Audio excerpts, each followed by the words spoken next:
Hello friends, welcome to YouTube channel education निकेतन।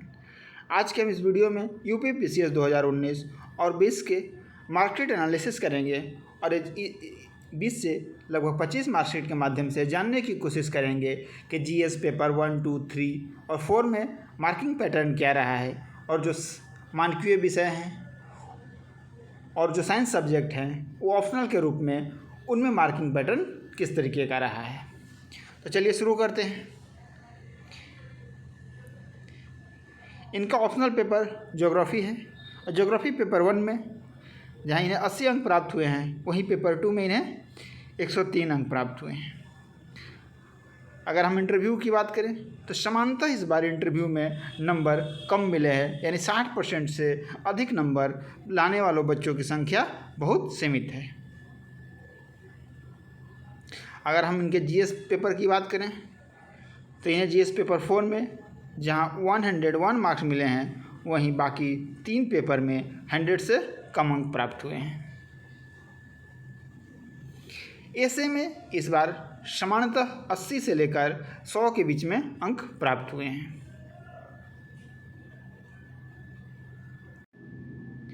ये जिनकी marksheet है, इनका ऑप्शनल केमिस्ट्री है और आप जब इनके मार्क्स देखेंगे केमिस्ट्री में तब आपको पता चलेगा कि किस तरीके से मानकीय विषय के विद्यार्थियों को साइंस सब्जेक्ट के अभ्यर्थियों से कंपटीशन मुश्किल हो जाता है। इन्हें पेपर 1 में 162 और पेपर 2 में 165 अंक मिले हैं। इंटरव्यू में भी इन्हें 65 अंक प्राप्त हुए हैं। जीएस 4 में इस बार कुछ बच्चों को जो जीएस के पेपर हैं उनमें अधिक अंक प्राप्त होने के बावजूद भी वहीं कम अंक प्राप्त हुए हैं, वहीं कुछ बच्चों को जीएस पेपर 4 में अधिक अंक प्राप्त हुए हैं और पेपर 1, 2 और 3 में कम अंक प्राप्त हुए हैं। तो आप देख सकते हैं कि इन्हें जीएस पेपर 1 में 121, पेपर 3 में 103 और पेपर 4 में इन्हें 94 अंक ही प्राप्त हुए हैं। ये जिनकी मार्कशीट है उनका भी ऑप्शनल केमिस्ट्री है और इन्हें केमिस्ट्री पेपर 1 में 158 और पेपर 2 में 137 अंक प्राप्त हुए हैं। इंटरव्यू का अंक इनका क्लियर नहीं है, लेकिन ये लगता है कि इन्हें 50 अंक प्राप्त हुए हैं। जीएस पेपर 4 में आप देखें तो इन्हें 115 अंक प्राप्त हुए हैं, जबकि जीएस पेपर 1, 2 और 3 में इन्हें सामान्यतः आप औसतन 100 अंक देख सकते हैं कि 104, 93 और 94 अंक प्राप्त हुए हैं। इनका ऑप्शनल पेपर एग्रीकल्चर है और एग्रीकल्चर के पेपर 2 में आप देख सकते हैं कि इन्हें औसम नंबर मिला है, 166 अंक प्राप्त हुए हैं, जबकि पेपर 1 में 121 अंक प्राप्त हुए हैं। उसी तरीके से आप जब देखेंगे इनके जीएस पेपर 4 के मार्क तो इन्हें मात्र 65 अंक प्राप्त हुए हैं, जबकि पेपर 2 में इन्हें 116 अंक प्राप्त हुए हैं। यानी आप देख सकते हो कि इस बार पेपर 4 की जो मार्किंग है वो बहुत डायनेमिक है, जहाँ कुछ बच्चों को बहुत अधिक अंक प्राप्त हुए हैं, वहीं कुछ बच्चों को औसत से भी कम अंक प्राप्त हुए हैं। इनका ऑप्शनल सब्जेक्ट हिस्ट्री है और हिस्ट्री पेपर 1 में इन्हें 139, जो कि अच्छा मार्क्स है, और पेपर 2 में 116 अंक प्राप्त हुए हैं। जबकि इंटरव्यू के आप इनके नंबर देखेंगे तो 73, यानी जो कुछ चंद बच्चे हैं जिन्हें कि 70 से ऊपर नंबर मिले हैं, क्योंकि औसतन जो इस बार इंटरव्यू की मार्किंग है वो 50 से 60 के बीच में है। तो उन चंद बच्चों में ये है जिन्हें कि इंटरव्यू में 70 या उससे ऊपर अंक प्राप्त हुए हैं। इनके हमारे जीएस के अगर मार्क्स देखें तो जीएस में इनको औसतन 100 मार्क्स आप मान सकते हैं कि प्राप्त हुए हैं। ऐसे में इन्हें 74 अंक प्राप्त हुआ है और जनरल हिंदी में 91।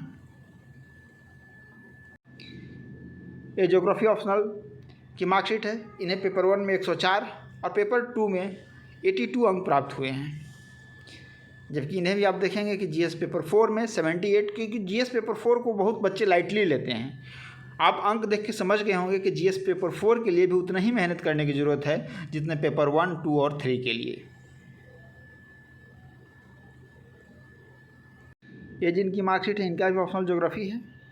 इन्हें ज्योग्राफी में औसतन आप देखेंगे पेपर 1 और पेपर 2 में 100 अंक प्राप्त हुए हैं, यानी 100 और 102। इंटरव्यू में 55 और जीएस के पेपर में पेपर 3 में इन्हें एक्सट्रीमली कम नंबर मिले हैं, मात्र 58 अंक प्राप्त हुए हैं। समानतः इन्हें 90 से 100 के बीच में अंक प्राप्त हुए हैं। नेक्स्ट जो मार्कशीट है, इनका जो ऑप्शनल पेपर है वो पब्लिक एडमिनिस्ट्रेशन है। पब्लिक एडमिनिस्ट्रेशन में इन्हें 105 और 94 अंक मिले हैं। और औसतन जीएस में इनके अगर आप नंबर को देखेंगे तो 90 से 100 के बीच में यह अंक प्राप्त हुए हैं। और इंटरव्यू में 55। मैंने बोला कि कुछ ही बच्चे ऐसे हैं जिनको 70 से ऊपर अंक मिले हैं, चंद बच्चे हैं, ज़्यादातर बच्चों को 50 से 60 के बीच में इंटरव्यू में अंक प्राप्त हुए हैं। इनका भी ऑप्शनल साइंस सब्जेक्ट है यानी फिजिक्स है। फिजिक्स पेपर 1 में 141 और पेपर 2 में 150 अंक प्राप्त हुए हैं। इंटरव्यू में 73। जीएस पेपर 4 में 117 और बाकी के जो पेपर हैं उसमें औसतन इन्हें 100 नंबर प्राप्त हुए हैं। पेपर 3 को छोड़कर पेपर 3 में इन्हें 88 अंक प्राप्त हुए हैं। इन्हें सामान्य हिंदी में कम अंक प्राप्त हुआ है, 69 अंक प्राप्त हुए हैं।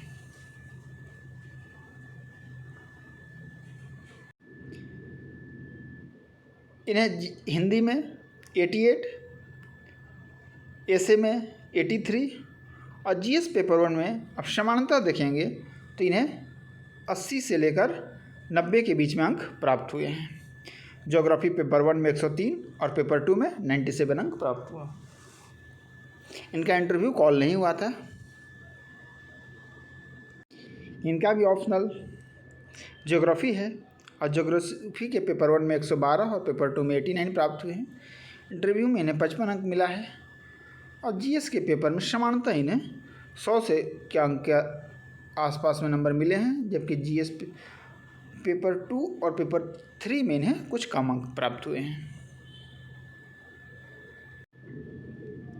जहां बिहार में हिंदी लिटरेचर की इस बार बूम रही थी, वैसी बूम यूपी पीसीएस में नहीं देखी गई है। और यूपी पीसीएस में हिंदी लिटरेचर में आप देख सकते हैं कि इन्हें 200 में 106 और 104 अंक प्राप्त हुए हैं। और जीएस पेपर 1 में 92, मतलब इनके जो नंबर हैं वो 90 से 95 के बीच में जीएस पेपर में चारों में हैं। जबकि बिहार में आपने देखा होगा, बिहार पीसीएस की जब आपने मार्कशीट देखी होगी 64 की, तो सामान्यतः हिंदी में जो नंबर था वो 60% से ऊपर बच्चों को नंबर प्राप्त हुए थे, एक्सेप्शनल बच्चों को छोड़कर। इनका भी ऑप्शनल पब्लिक एडमिनिस्ट्रेशन है। इन्हें 108 अंक प्राप्त हुए हैं जीएस पेपर 1 में, पेपर 2 में 102, किंतु इनका जब आप इंटरव्यू का अंक देखेंगे तो इन्हें मात्र 45 यानी 45 अंक प्राप्त हुआ है। यानी कि जो बच्चे इंटरव्यू को बिल्कुल ही लाइटली लेते हैं उनके लिए सबक है कि इंटरव्यू भी आपके सफलता और असफलता के बीच में एक बाधक साबित हो सकता है। इनका ऑप्शनल हिस्ट्री है। पेपर 2 में इन्हें 98 अंक प्राप्त हुए हैं, जबकि पेपर 1 में 132 अंक मिले हैं। इंटरव्यू में 55 और जीएस के पेपर 4 में 107 और ऐसे में इन्हें काफ़ी कम अंक मिला है और हिंदी में भी कम अंक मिला है। एक चीज़ आपने गौर की होगी कि जिन बच्चों को सामान्यतः हिंदी में कम अंक मिले हैं उन्हें ऐसे में भी कम अंक प्राप्त हुआ है, अगर वो हिंदी माध्यम से हैं। तो अगर इंग्लिश मीडियम के हैं तो हो सकता है कि उन्हें सामान्य हिंदी में कम अंक मिले लेकिन जीएस में अच्छे अंक मिले हों, लेकिन अगर वो हिंदी माध्यम से हैं और उन्हें हिंदी में कम अंक मिले हैं तो सामान्यतः उन्हें निबंध में भी कम अंक प्राप्त हुआ है।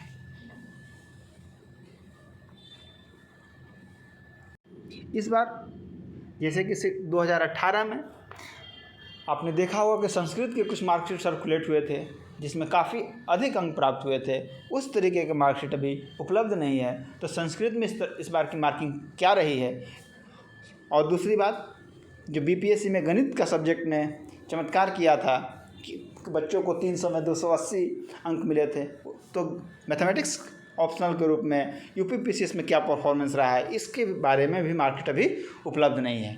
तो जो बाकी सब्जेक्ट्स हैं जिनकी मार्कशीट अभी उपलब्ध नहीं है, ये भी हमारे पास उपलब्ध होगी तो एक सेपरेट वीडियो हम इन सब्जेक्ट्स का बनाएंगे जिसका अभी तक मार्कशीट उपलब्ध नहीं है। अगर आपको हमारा यह प्रयास अच्छा लगे तो आप हमारे इस चैनल को सब्सक्राइब करें और इस वीडियो को अधिक से अधिक लाइक करें। धन्यवाद।